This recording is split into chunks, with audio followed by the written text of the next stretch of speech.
casamento, né? Dessas práticas antibíblicas que é o feminismo. E tem uma frase de um cara chamado James Parker, que ele é um teólogo inglês do Canadá, que fala assim, ele escreveu essa frase em um dos seus livros. A verdade é que uma vez que perdemos o contato com Deus e com a sua palavra, perdemos o sentido de comunidade, pois o pecado destrói o amor ao próximo e de nossa própria identidade, pois no nível mais profundo não sabemos quem ou que somos e por que motivo nós existimos. Esse pensamento do Parker, ele é totalmente bíblico, irmãs. Totalmente, porque o ponto central aqui desse texto é que a palavra de Deus, ele é um fundamento para as nossas relações. E quanto mais nós recorremos à palavra de Deus, mais sabedoria nós vamos ter para lidar com as nossas relações. Por outro lado, quanto mais nos afastamos da palavra de Deus, quanto mais nós desprezarmos ela, mais sujeitos a conceitos pecaminosos nós vamos ter, violando com isso as regras das relações. Então, essa frase desse escritor, ela é muito bíblica, assim. Porque a palavra de Deus, ela é o único fundamento capaz de nos orientar a ter relacionamentos saudáveis. E quanto mais nós recorremos à palavra do Senhor, mais nós vamos aprender a cuidar da nossa família, dos nossos relacionamentos. Quanto mais embasado nós tivermos na palavra de Deus, mais seremos capazes de restaurar o conceito de quem nós somos, né? Diante dessas pressões aí nocivas que é o feminismo. E para nós entender um pouquinho assim, mais sobre o feminismo, da onde ele surgiu, o que influenciou as mulheres ao feminismo, a formação do feminismo, nós vamos voltar lá atrás no tempo um pouquinho, um bom tempo, até alguns séculos atrás, e descobrir como surgiu o feminismo, por que aconteceu o feminismo. O que acontecia? É que existia muito machismo, né? E após muitos séculos de muita humilhação contra as mulheres. E aí as mulheres, então, elas resolveram reivindicar a dignidade delas. Elas resolveram reivindicar toda aquela humilhação que elas sofriam como cidadãs, elas queriam ser respeitadas.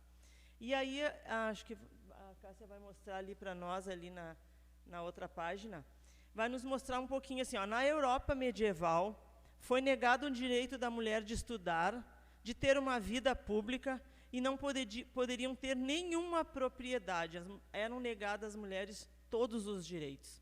Jean-Jacques Rousseau disse que elas eram tolas, e que serviriam apenas para as tarefas domésticas, e que seriam criadas para ser subordinadas aos homens. Era isso que pensavam, então, na época das mulheres, que elas só serviam para ser escrava, dona do lar, que as mulheres eram tolas, que as mulheres não pensavam, que elas não tinham direito a ter propriedades, a ter, né, não tinham esse direito. E aí, no final, no século XIX, na França, elas eram obrigadas a cobrir o rosto, e tem mais, irmãs, se o marido contraísse uma dívida que ele não pudesse pagar, essa dívida podia ser paga com a esposa. Tu dava a tua esposa como pagamento por essa dívida. E no início do século XX, as mulheres também não podiam votar, elas não poderiam ocupar cargos eletivos, e no Brasil, somente em 1965, equiparou o voto dos homens com as mulheres. Mas as mulheres, elas já votavam. Em 1930 e alguma coisa, elas já votavam, só que o voto delas não valia de nada. E elas só poderiam votar se o marido permitisse que elas votassem, e mesmo assim o voto dela não era equiparado com o dos homens. Isso só aconteceu 35 anos depois. E as mulheres, elas viviam confinadas nos seus lares, apenas como serviçais. Elas não poderiam trabalhar. E muitas de nós, assim, não vou dizer... Ai, obrigada.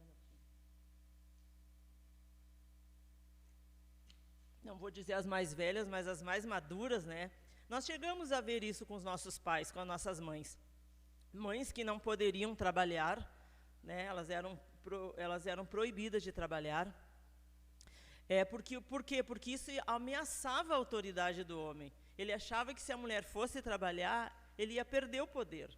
Então, as mulheres eram proibidas de trabalhar. Elas também eram tratadas como objetos sexuais, como mera procriação. Está na outra... Cássia, está na outra... está nessa aí, tá. Elas eram sujeitas à violência física, mental e emocional por parte dos próprios maridos. E ainda tinham que ficar em silêncio. As mulheres, elas não poderiam denunciar o seu marido em nenhum tipo de agressão. Irmãs, aí se vocês procurarem na Bíblia, qualquer aprovação de Deus para diminuir a mulher, para exaltar o homem de uma forma opressora, de uma forma inimiga, nós não vamos encontrar. Muito pelo contrário.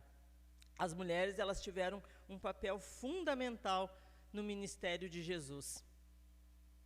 E aí, depois, lá em 1964 a 85, no Brasil foi instalado o quê? O regime militar.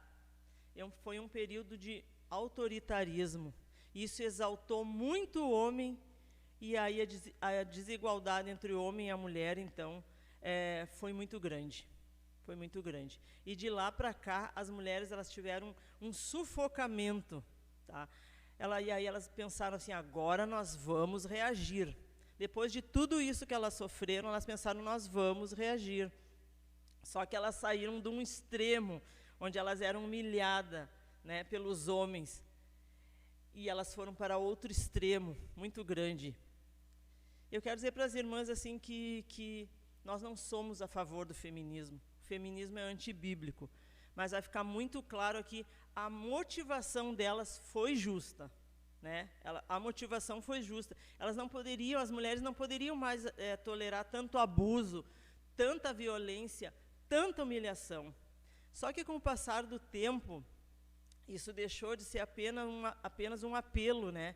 Para que os homens deixassem de agredir as mulheres, né? As mulheres começaram a usurpar, vamos dizer assim, a autoridade do homem. Elas usaram, o feminismo deixou de ser um apelo para ser uma usurpação aos homens, isso indo contra os princípios bíblicos estipulados por Deus. E isso, irmãs, isso tem causado uma verdadeira confusão nos casamentos.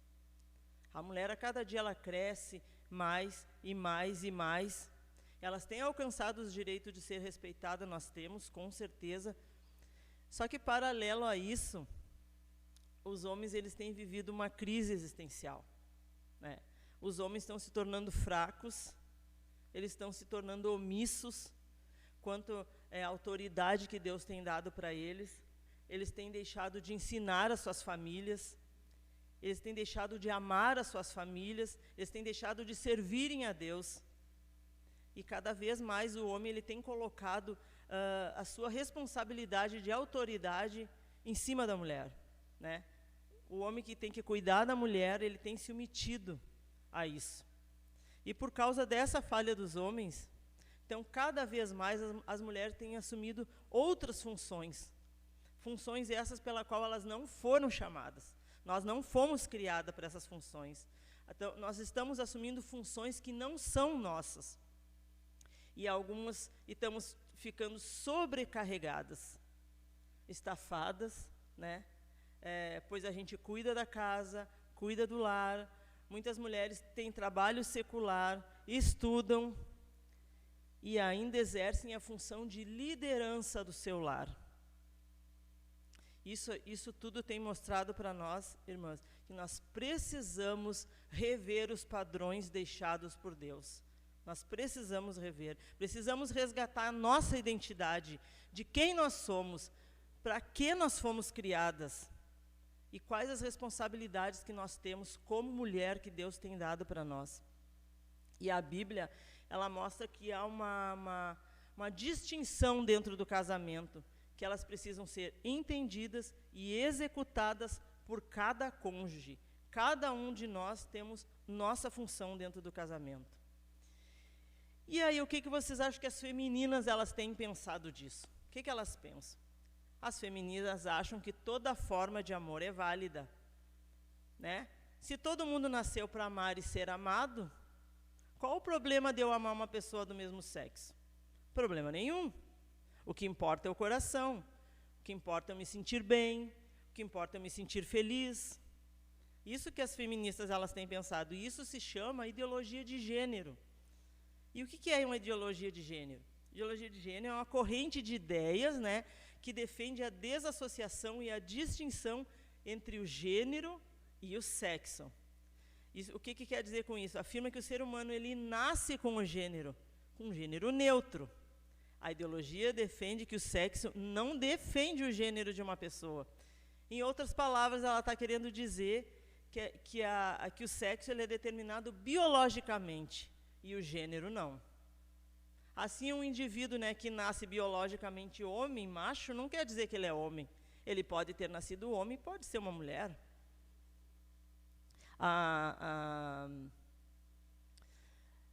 Aquela mulher que nós temos falado muito aqui sobre ela, a Edna também fala muito sobre ela, que é a Simone de Beauvoir. Ela fala uma frase, que eu acho que até já foi falado aqui também, que ninguém nasce mulher, a gente torna-se mulher. Ela está querendo dizer com isso que o homem pode nascer homem e ser mulher. Só que ética cristã e ideologia de gênero, definitivamente, elas não combinam. Por quê, irmãs? Porque a ética cristã, ela é firmada unicamente na palavra de Deus. Já a ideologia de gênero, ela faz valer alternativas éticas que são frutos da corrupção. Elas são frutos da nossa natureza humana. E quando a gente abraça a ideologia de gênero, a gente está trocando a verdade de Deus pela mentira, fabricada pelo quê? Pela concupiscência humana. Então, sem dúvida, todos nós, todos os cristãos, devem se opor à ideologia de gênero. E a gente tem que refutar ela na palavra de Deus, com a palavra de Deus. Tem uma mulher, o nome dela é Kate Millett, ela afirmou o quê? Que as famílias, assim como todas as estruturas patriarcais, devem ser eliminadas, porque elas são instrumentos de opressão e escravização das mulheres.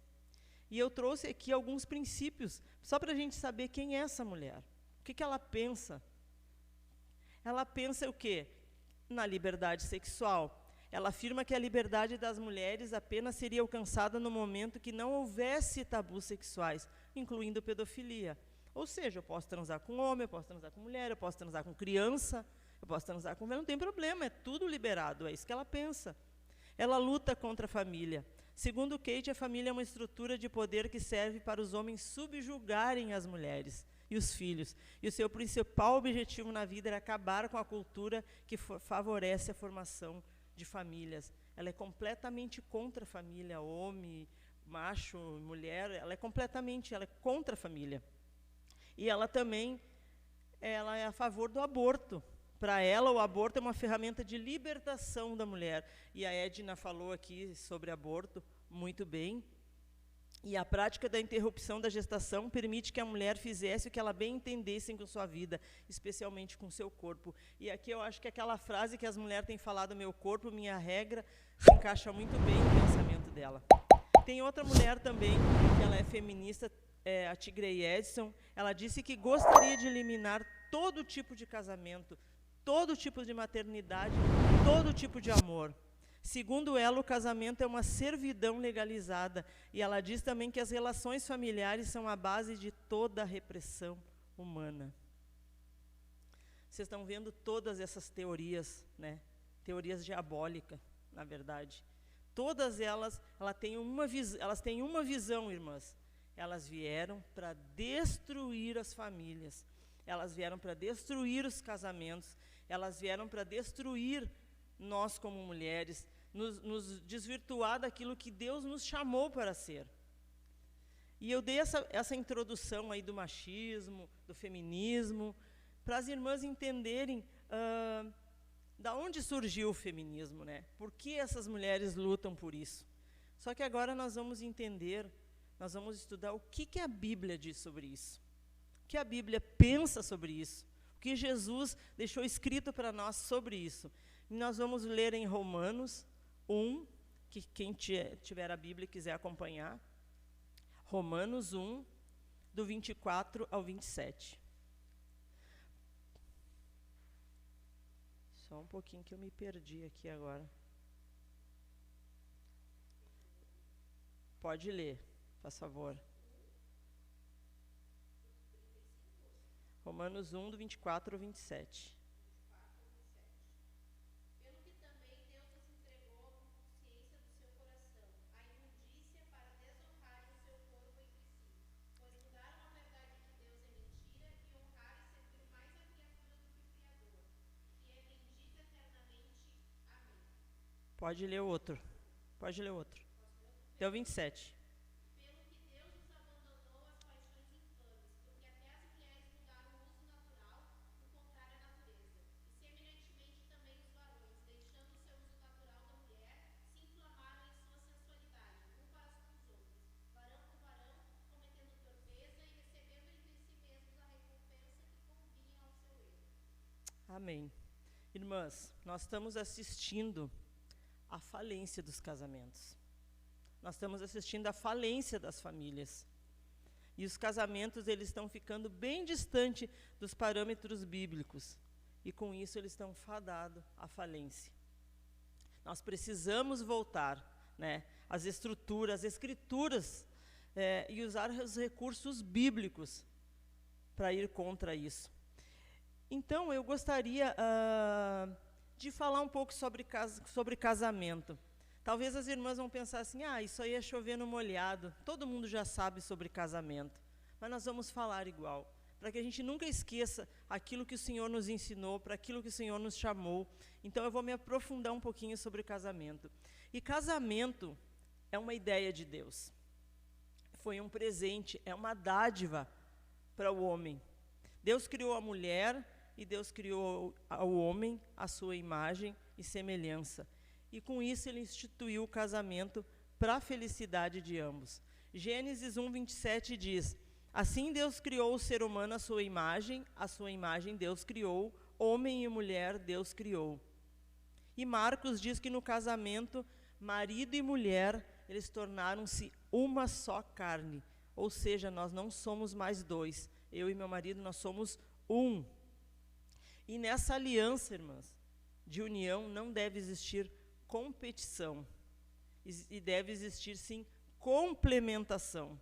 Eu não devo competir com meu marido quem manda mais, quem pode mais, quem sabe mais. Não, nós viemos para completar um ao outro. Marido e mulher não se atacam, e sim, eles defendem um ao outro. Quando a gente não casa para ser feliz. A gente casa para fazer o outro feliz. A gente casa para buscar com primazia, né, a felicidade do nosso cônjuge. É isso que nós temos que fazer. Muitas pessoas, eu quero ser feliz, eu vou me casar. Não, tu tem que casar. O casamento é feito para te fazer a outra pessoa feliz. Consequentemente, tu também vai ser feliz. Deus, ele quis intencionalmente criar o homem e a mulher. O que eu quero dizer com isso? Que o homem, ele não é independente da mulher. A mulher, ela não é independente do homem. E ambos, eles não são independentes de Deus. Quando Deus criou o homem e a mulher, não havia uma distinção de valor em comparação, um vale mais que o outro. Não. Mas sim que eles têm funções diferentes. Mas a igualdade entre ambos é igual diante de Deus, porque nós somos criados à imagem e semelhança de Deus. E qualquer tentativa, irmãs, que nós tivermos, qualquer tentativa de reduzir essas diferenças, tanto funcional quanto emocional, isso é um atentado. Isso é um atentado contra os princípios que Deus estabeleceu para nós. E aí começam as crises nos casamentos, por causa disso. Porque a família, eu falei lá no começo, né, a família ela tem sido uma área muito atacada por Satanás. Ele quer desestabilizar as famílias, ele quer mesmo, é essa a intenção dele. Ele quer entrar na nossa mentalidade quer que a gente mude a nossa mentalidade no que diz respeito a isso que Deus tem nos criado. E o casamento, ele foi criado para ser vivido para a glória de Deus. E essa palavra, quando a gente diz para, é uma palavra que diz que existe uma hierarquia, existe uma ordem de prioridades, quando a gente fala em para. Nós vamos ler lá em Efésios 5, do 22 ao 24, nós vamos ver que ordem é essa.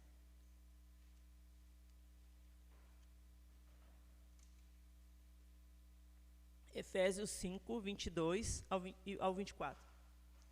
As mulheres sejam submissas a seus maridos, como o Senhor, porque o marido é a cabeça da mulher, como Cristo é a cabeça da igreja, seu corpo, do qual ele é salvador. Ora, assim como a igreja está sujeita a Cristo, assim estejam também as mulheres a seus maridos em tudo. Então, existe uma hierarquia, né? Deus, esposo, esposa e filhos. Foi assim que Deus nos criou. Toda vez que a gente tentar inverter isso, nunca vai dar certo. Porque Deus sempre tem que estar acima de nós e nós, mulheres, temos que estar sempre abaixo dos nossos maridos. Eu vou explicar esse abaixo em outro sentido. Mas eu vou passar rapidinho aqui qual é a função do homem. Como nós não temos homens aqui, mas só para as irmãs entenderem. A função do homem é de governar, de administrar, de cuidar, de ensinar e guiar, né, a sua família.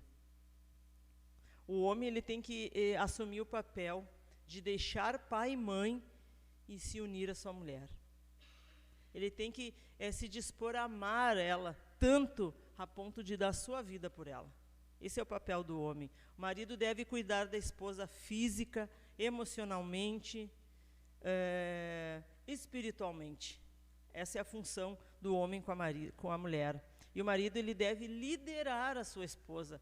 Ele deve santificar ela na palavra. E ele deve servir a ela como exemplo. Ele deve ser sacerdote do lar. E em vez de ele dar liderança para ela, como nós falamos no começo, a liderança é do homem. Ele não pode delegar isso para ela. A mulher não pode ser líder da família, irmãs.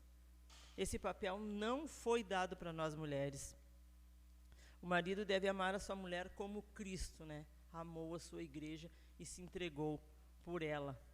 E o marido, ele deve ser também o provedor da sua família. É claro, né, que nós mulheres, hoje em dia, a gente trabalha fora, nós ajudamos financeiramente os nossos maridos, e a Andréia falou muito bem sobre isso aqui em outro momento, sobre a mulher trabalhar fora. Não é pecado, nós podemos trabalhar, se nós podemos ajudar, melhor ainda, só que a nossa função não é ser provedora do nosso lar. Essa responsabilidade, ela é do homem, tá, irmãs? Não foi para a mulher, mas é claro que a gente, né, quanto mais nós trabalharmos, mais conforto teremos, se nós ajudar o nosso marido, melhor, né? Só que a mulher, ela também tem deveres a cumprir no casamento. Ela tem suas responsabilidades matrimoniais. Isso que inclui o quê? Ser ajudadora, ser submissa, ser administradora do lar e ser amante do seu esposo. E aqui nós vamos falar um pouquinho sobre submissão. Eu já sei, a gente diz, eu já sei, todas nós sabemos. Mas nem sempre todas nós seguimos, né? E submissão é o quê? Não é ser inferior ao nosso marido, mas é exercer uma missão sob o nosso marido, né? Abaixo dele, mas é uma missão que nós temos. Deus colocou o marido como cabeça da mulher. E a mulher diz que ela deve ser submissa ao seu marido, como a igreja é de Cristo. E qual é a glória da igreja? A glória da igreja é ser submissa a Cristo. A submissão da esposa é como convém para o Senhor. Que ela se submete ao seu marido, por quê? Porque ela é serva de Cristo. E porque ela obedece a Cristo, ela vive para a glória de Cristo. Então, o papel da mulher é não competir com o marido, não é dominar o marido. O projeto de Deus é que ela se submeta com espontaneidade, com alegria. Assim como eu sirvo o Senhor com alegria, com espontaneidade, eu tenho que ser servir ao meu marido, ser ajudadora dele, ajudadora, cooperadora, né, conselheira do meu marido, assim como com alegria, assim como eu faço para a igreja. Tá, irmãs? Ela tem que ser ajudadora. A esposa, ela tem que honrar o seu marido na sua liderança. E ela tem que ajudar ele a executar essa liderança com sabedoria, tá? A mulher, ela foi dada a importante missão de ajudar o homem a andar segundo a vontade de Deus. Para isso que nós fomos criadas. E aí, juntos, nós vamos desfrutar a vida com o Senhor. A mulher, ela tem que ser, ela ajuda ele como sua companheira, ela ajuda ele nas suas responsabilidades, nas suas tarefas, nos seus trabalhos. Esse é o papel da mulher. Ela ajuda ele na criação dos filhos, ela ajuda ele no exercício espiritual que ele exerce na igreja. Às vezes, muitos homens têm muitas responsabilidades e a mulher veio para ajudar o marido. Tá, irmãs? Isso é ser ajudadora, isso é ser submissa. Muitas pessoas têm submissão como outra coisa que não é. É só tu ser ajudadora do teu marido, tá? A autoridade sempre maior é dele. A mulher, ela deve ser administradora do seu lar. Isso significa que a mulher não deve só ajudar o homem com seus conselhos, com seu apoio. Isso, eu estou rindo até porque isso aí me chocou um pouco quando eu estava estudando, sabe? Quando eu fui ler lá na Bíblia mesmo, de verdade, a fundo, isso me chocou um pouco, me confrontou um pouco, confesso para as irmãs, porque eu pensei, acho que eu não estou sendo essa mulher ajudadora, essa mulher administradora do meu lar. O que acontece? Que o fato do homem ele ser responsável pelo lar não significa que ele tem que fazer tudo, né? Tudo não. Algumas coisas foram designadas às mulheres. Por exemplo, administrar o lar é responsabilidade da mulher. A Bíblia ela se refere às mulheres como donas de casa. É assim que a Bíblia se refere. Isso está lá no Antigo Testamento, isso está no Novo Testamento. A viúva que hospedou Elias, ela foi chamada assim. Isso está lá em 1 Reis 7,17. Depois disto, o filho da mulher, dona da casa, adoeceu. A doença dele se agravou tanto que ele morreu. Então, o filho da mulher era dona da casa, ela era dona do lar, ela era responsável pelo lar. E Paulo também ele fala para Tito de uma forma generalizada. Bem assim, ó, as mulheres a serem sensatas, puras, boas donas de casa. Então, essa responsabilidade de cuidar do lar é nossa. Isso não quer dizer que a casa é nossa, que o nosso marido não tem que ajudar em nada, não estou dizendo isso. Mas a responsabilidade de administrar o andamento do lar é da esposa. Por isso que muitas vezes, quando a gente trabalha muito fora, a gente deixa desassistido o nosso lar. Então, a gente tem que saber conciliar as duas coisas, né? Eu tenho que trabalhar fora, mas eu tenho que conciliar o cuidado do meu lar. E o livro de Provérbios, ele apresenta uma mulher que representa com maestria, que é a mulher de Provérbios 31. Essa mulher faz tudo. É um tema de casa aí para vocês lerem lá, porque não vai dar tempo. Provérbios 31, do 10, onde a mãe do Lemuel dá um conselho para ele da mulher que ele deveria casar. E essa mulher aí, ela é dona do lar, ela cuida dos filhos, ela trabalha. Então, é uma mulher assim que é para a gente pensar, se espelhar nela, na verdade. E também nós vamos falar sobre ser amante. Aí as irmãs vão dizer, a irmã veio falar de sexo, mas casamento tem sexo, né? O casamento também, o sexo faz parte do casamento. Então nós vamos falar sobre isso também.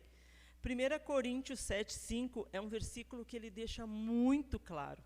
A Edna também já pregou aqui sobre sexo, né? Falou também sobre esse versículo, nós vamos relembrar um pouquinho. 1 Coríntios 7:5, que nos diz assim: não vos priveis um ao outro, salvo por mútuo consentimento, por algum tempo, para vos dedicardes à oração, e novamente vos ajuntares, para que Satanás não vos tente por causa da incontinência. O que Deus está dizendo aqui? Deus mandou suprir a necessidade do cônjuge. Deus não disse assim, ó, vamos boicotá-lo. Não mesmo. Quando a gente negligencia isso, irmãs, nós estamos dando brecha, está ali embaixo no versículo, estamos dando brecha para que o inimigo ele entre nos nossos casamentos. Né? Só que muitas mulheres elas gostam de decidir, hoje eu vou ver se ele merece ou se ele não merece. Né? Vamos ver como é que ele se comportou hoje, se ele vai... Irmãs, sexo ele não é barganha, o sexo não é uma moeda de troca, a gente não pode fazer isso, ele não é um negócio. Não é mesmo que isso seja uma moeda emocional, não, ela não é. O casamento é uma forma de desfrutar o sexo. Deus deu o sexo para ser desfrutado. Ali naquele versículo que nós lemos, diz assim, para orar e depois volta. Né? E eu até pensei em trazer aqui um dado, né, sobre o homem, mas só posso dizer para vocês assim, eu resolvi tirar para não ficar muito comprido o meu estudo, mas o homem, ele pensa em sexo 10 vezes a mais que a mulher. 10 vezes. Isso é estudo comprovado. Aí você diz, mas eu não penso 10 vezes. Então, você tem que se adequar, né, irmãs? Né? Também não posso só dizer, eu não quero. Eu estou com dor de cabeça. Olha, a dor de cabeça, sexo é muito bom para dor de cabeça. Faz muito bem, faz circular o sangue, bombeia o sangue, sem a dor de cabeça passa na hora. Exatamente. Essa desculpa de que dor de cabeça, não, essa aí não cola mais, só se o homem é muito desinformado, né? Então, assim, irmãs, assim, não vamos barganhar com nossos esposos, isso é pecado, tá? A Bíblia diz que o sexo fora do casamento, eu acho que tem solteiras aqui, né? O sexo antes do casamento, ele é fornicação. Fora do casamento, ele é adultério. Então, ele é proibido tanto antes quanto fora do casamento, mas ele é uma ordenança, é um presente que Deus deu pro casamento. A Bíblia diz que o sexo é exclusivo para o casamento. E Provérbios 5, do 18 ao 19, nos mostra bem claro isso. Seja bendito meu manancial, e alegre-se com a mulher da sua mocidade, corça amorosa e gazela graciosa, que os seios dela saciem você em todo o tempo, embriague-se sempre nas suas carícias. A Bíblia está falando isso. Então, né? Bora lá fazer sexo, mulheres. É isso aí. Então, Deus criou o sexo como parte do casamento. E o Provérbios 27, 7 diz assim, a alma farta, ela pisa o favo de mel, mas a alma faminta, todo o amargo é doce. O que quer dizer aqui? Se tu manter o teu marido saciado, suprido, pode vir as tentações que vierem. Ele vai pisar. Ele não vai cair em tentação. Mas o meu marido, ele é cristão, ele não vai. Irmãs, nós somos filhos do pecado. Todos nós viemos de Adão, pecador, então a gente não pode confiar na força do nosso braço. Tá? Então, assim, quanto mais saciado, mais suprido, mais ele vai conseguir resistir. E agora, quando a gente não supre os nossos maridos, qualquer oportunidade que surgir pode ser bem atraente, bem sedutor. Então, a gente tem que evitar isso daí. Irmãs, nós estamos vivendo numa época que tudo é descartável. Copo descartável, prato descartável. A gente não quer mais lavar, a gente não quer mais cuidar disso, que é mais fácil. Tu usa ali, a gente vê uma festinha, joga e bota fora. Porque é mais fácil de administrar. E os casamentos, eles também têm sido assim. Eles também têm se tornado descartáveis. As pessoas não têm mais disposição para lidar com as lutas, com desentendimentos, com as crises. Não tem casamento perfeito, irmãs, não tem, claro que não, porque não existem pessoas perfeitas. Só Deus mesmo para colocar embaixo do mesmo teto duas pessoas tão diferentes, né? Só Deus para fazer isso. E cultura diferente, criação diferente, posição social diferente, então a probabilidade de dar choque é muito grande. Só que os relacionamentos, eles podem ser trabalhados. Eles têm que ser trabalhados, eles podem chegar uma maturidade muito grande a ponto de a gente ser feliz no casamento. Só que as pessoas acham que é mais fácil se separar. Não dá certo, a gente se separa.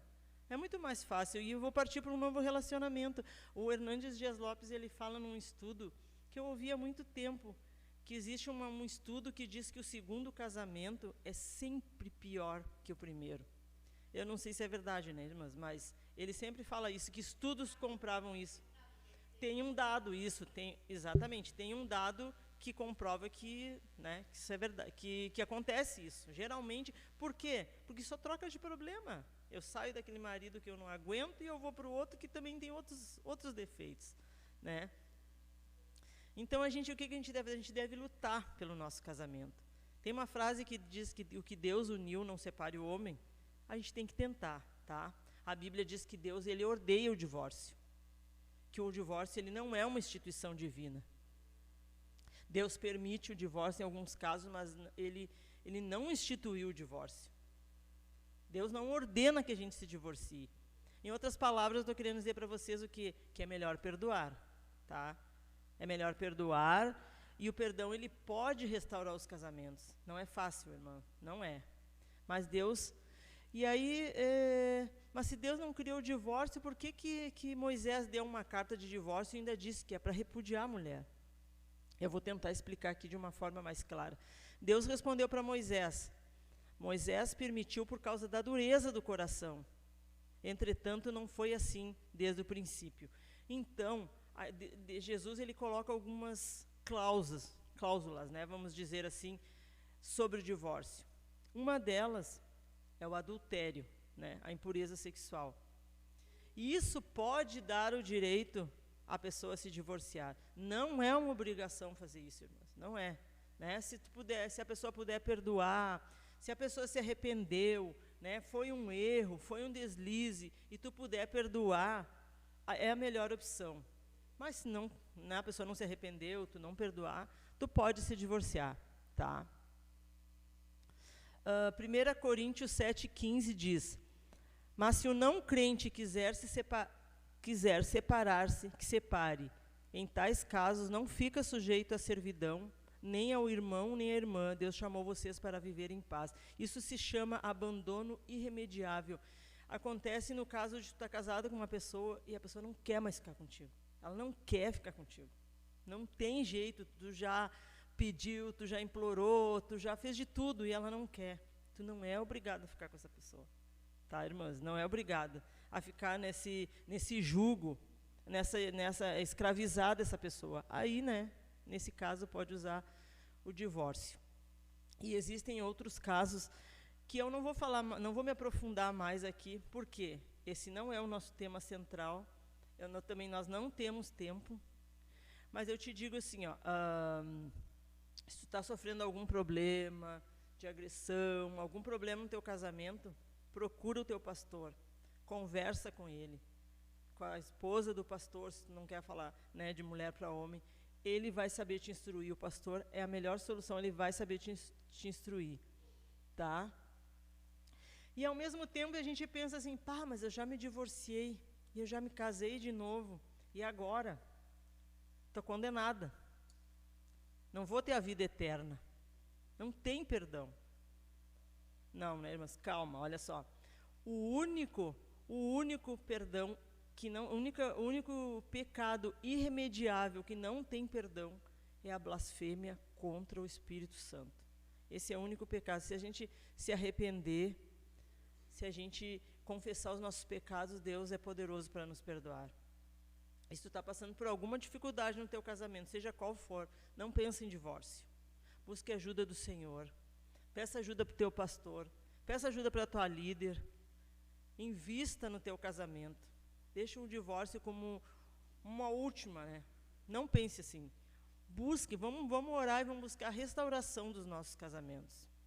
Amém, irmãs? E eu queria deixar uma palavra para solteiras. Eu não sei se tem irmãs solteiras aqui, tem a Carol lá atrás, que eu sei. Tem mais alguma aqui que é solteira, ou é separada, ou é viúva, ou é divorciada? Ninguém, todo mundo é casado? Ah, tem mais uma menina. Eu vou falar então. Então, para solteiras, né? Como eu posso saber com quem que eu vou me casar? Isso serve para solteiras, para as viúvas, para as divorciadas. Como eu vou saber? Hã? Para quem vai assistir a filmagem, né?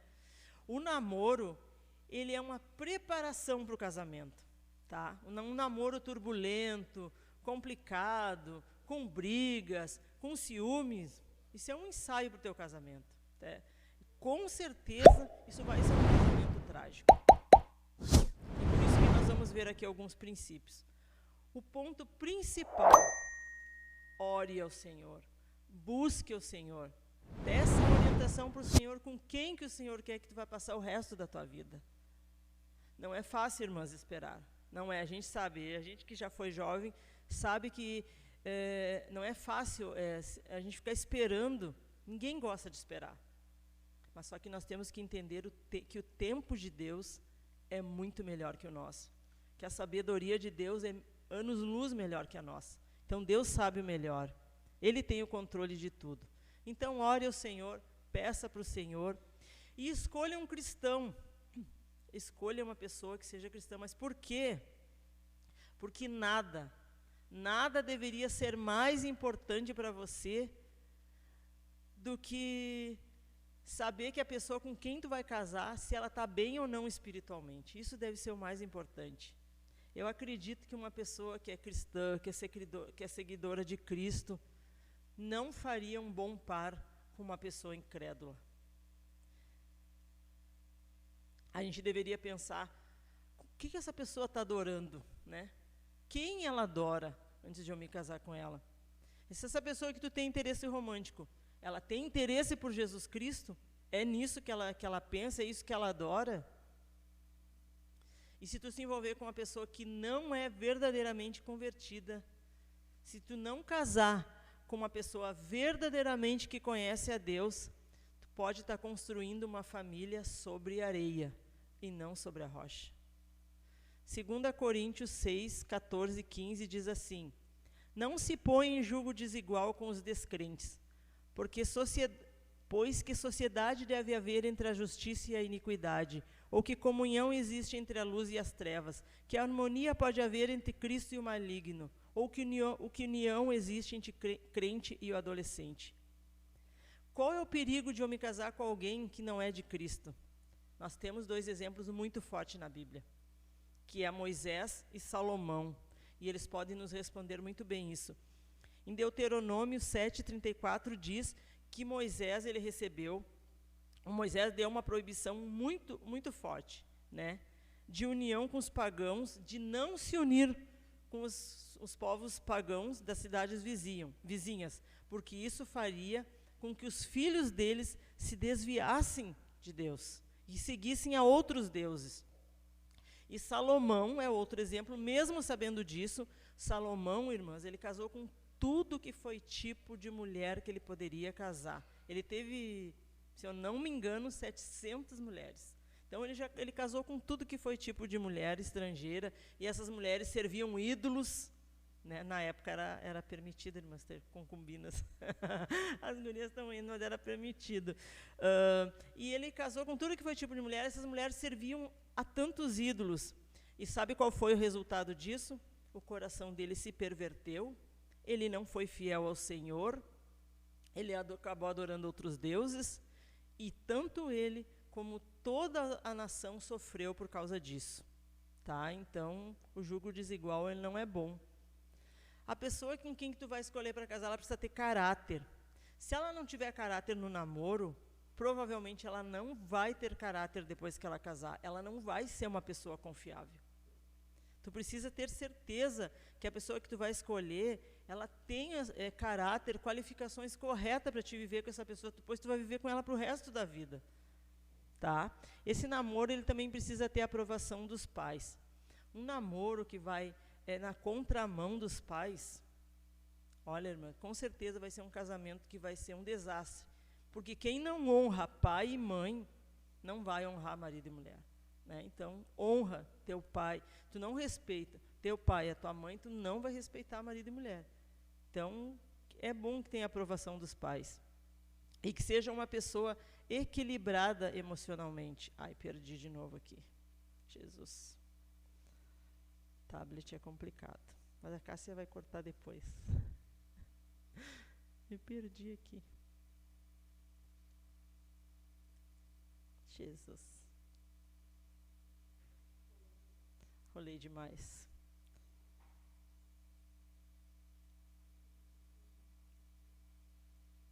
Estou aqui nas solteiras, tá. Essa pessoa ela deve ser equilibrada emocionalmente também para te casar com uma pessoa. Por quê? Porque se ela não for antes do casamento, ela não vai ser depois. Né, irmãs? Se o namoro, tu tá triste, é uma pessoa que não se relaciona com mais ninguém, abandona amigo, abandona todo mundo, provavelmente esse relacionamento não vai dar certo. Tá, irmãs? Por quê? Porque quando a gente namora, a gente fica com brilho no olho, a gente anda feliz, a gente anda cantando pelos cantos. É assim que tem que ser. E eu também tenho uma palavra para as viúvas, irmãs, que diz assim em 1 Coríntios 7:39. A mulher está ligada ao seu marido enquanto ela viver, mas se o marido morrer, ela fica livre para casar com quem quiser, mas somente no Senhor. 1 Coríntios 7:39. Então, se tem alguma viúva aqui, quiser casar de novo, procura um homem que pertença ao Senhor, que viva a fé de Cristo. Tá, irmã? Isso serve para viúvas, casadas, solteiras. Eu acredito que se a gente seguir esses preceitos, com certeza a gente pode construir um lar feliz. E nós estamos vivendo também uma onda muito grande aí, que é de solteirismo. As pessoas não querem mais casar, ou então estão casando cada vez mais tarde. Né? Nos Estados Unidos da América, existem 100 milhões de pessoas solteiras acima de 18 anos. É muita gente. E aí a gente se pergunta, mas eu não quero me casar, eu estou errada? Não, irmã, não há nada de errado na decisão de não se casar. E nós temos na Bíblia um defensor ferrenho, né, da solteirice, que é Paulo. E Paulo ele fala isso lá em 1 Coríntios 7, do 7 ao 8. É um versículo bem grande, assim, mas acho que dá tempo de eu ler, vou ler para os irmãos. Porque queria que todos os homens fossem como eu mesmo, que cada um tem de Deus o seu próprio dom, um de maneira e outro de outra. Digo, pois os solteiros, as viúvas, que lhes é bom se ficarem como eu. E ele continua, ora, quanto às virgens, não tenho o mandamento do Senhor, dou, porém, o meu parecer, como que tenha alcançado misericórdia do Senhor para ser fiel. Tenho, pois, bom, por causa da instante necessidade, que é bom para o homem ou estar assim. Está ligado à mulher? Não busque separar. Está livre de mulher? Não busque mulher. Mas se te casares, não peques. E se a virgem se casar, não peca. Todavia os tais terão tribulações na carne. Eu queria poupar vocês disso. Aqui ele está querendo dizer que o não casar, ele tem um objetivo muito claro. Quando eu não quero me casar, não é porque, eu não vou me casar, porque aí eu não preciso ter compromisso com casa, com família, eu vou ser livre, eu vou fazer o que eu quiser, vou fugir de qualquer responsabilidade. Mas não, quando a gente não casa, é para que a gente possa servir o melhor o Senhor. A gente vai ter mais tempo, a gente não vai ter compromisso com casa, mas aí a gente pode, de uma forma muito melhor, com mais tempo e com mais qualidade, de servir o Senhor. E o ideal para isso, irmãs, é buscar a vontade do Senhor, orar para o Senhor para saber se realmente é isso que o Senhor quer. Porque muitas vezes as pessoas não casam, não é porque por causa disso, pode ser por algum medo, por algum trauma, alguma coisa que já viu ou que vivenciou.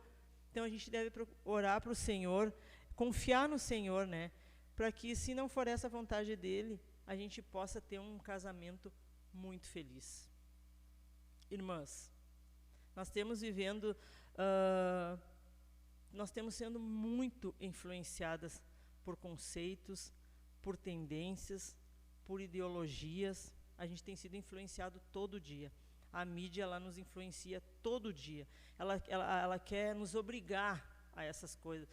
E nós estamos perdendo os nossos valores. Nós estamos perdendo a nossa ética cristã. Nós estamos perdendo a nossa identidade. Estão nos pressionando todo dia para nós privatizar a nossa fé. Só que, irmãs, eu estou encerrando já aqui. Eu quero dizer para as irmãs que nós somos compradas por um preço muito alto.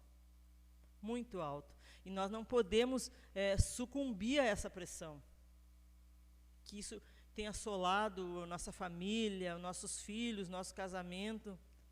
Nós não podemos aceitar tudo assim como certo. Mas nós temos que impor a nossa fé. Nós temos que falar da nossa fé. João 14 diz que Jesus diz assim, ó, eu sou o caminho. Aqui Jesus está dizendo que não há um caminho, que Ele é o caminho. O que Ele está querendo dizer com o caminho? Esse caminho exclui todos os outros. Jesus é o único caminho. Todos os outros caminhos, todas as outras ideias, todas as outras ideologias não são de Deus. Só Jesus é o caminho. Jesus aqui, Ele faz com que a fé, ela seja exclusiva. Aí Ele faz com que a fé, ela seja única. Então, a gente não pode aceitar essas coisas. E dentro do cristianismo, a gente não pode levantar essa bandeira de feminismo. Aliás, a gente não deve levantar bandeira nenhuma, irmãs. Nenhuma. A não ser a bandeira da cruz. A não ser essa bandeira que foi ensanguentada. Essa bandeira que foi lavada no sangue de Jesus. Essa é a única bandeira que nós temos que levantar, irmãs. Nós somos livres, sim. Nós somos livres, mas nós temos que evitar tudo que compromete a nossa fé. Nós temos que evitar tudo que fere a santidade do Senhor. Então, irmãs, tratem os seus maridos com honra, sejam submissas, auxiliem os seus maridos a permanecerem firmes, a permanecerem fiéis a Deus. E quando for necessário, confrontem eles. Quando eles estiverem pecando, quando estiverem fazendo coisas erradas, confrontem os maridos. Mas sempre com muito afeto, com muito respeito. Deus te colocou, mulher, ao lado do teu marido para ser ajudadora, para ser conselheira. Auxilie eles. Dê conselhos de Deus. Busque a palavra do Senhor mais e mais e ofereçam para eles conselhos de Deus. Intercedam pelos seus maridos, dobrem seus joelhos pelos seus maridos, pelos seus filhos. Com certeza Deus se alegrará em fazer parte desse casamento. Outro dia eu estava pregando sobre família ali num distrito e eu dizia para os irmãos, quer ser feliz no teu casamento, quer ser feliz na tua família, convida Jesus para fazer parte da tua família. Muitos casamentos Jesus não se faz mais presente. Convida Jesus, pergunta para o Senhor como que tu deve agir, como que tu deve dirigir o teu lar. Coloca os teus problemas, coloca a tua família, teus filhos aos pés do Senhor. Ele vai ter prazer em te ajudar. Vai ter prazer em fazer parte da tua família. Amém, irmãs? Vamos nos colocar de pé. Nós vamos estar orando, agradecendo o Senhor. Que Deus venha abençoar a vida das irmãs. Recebam essa palavra como algo de Deus, não de mim, porque eu sou falha, eu não sei, mas como algo de Deus para a família de vocês. E procurem ser mulheres virtuosas, né, no Senhor. Amém?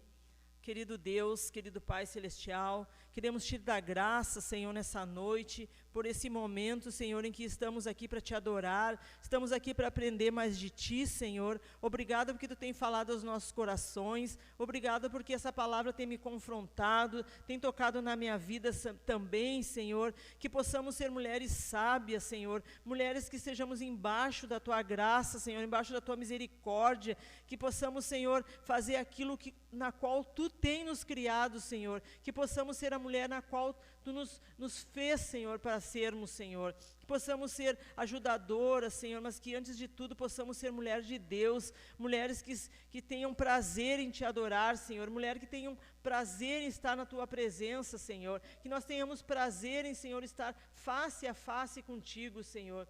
Esteja conosco, Senhor, esteja no lar de cada uma das irmãs que chegou aqui nessa noite, Senhor. Se tem algum problema, Senhor, se tem algo, Senhor, impedindo nesse casamento der certo, Senhor, nós te pedimos agora nessa noite que tu entre com restauração, que tu entre com cura, Senhor, que tu entre com perdão, Senhor amado. Restaura as nossas vidas, Senhor, cuida do nosso casamento, Senhor, tem misericórdia das nossas vidas, nos dá graça, Senhor, e sabedoria. Nós te agradecemos nessa noite por esses momentos, Senhor, em nome de Jesus. Amém.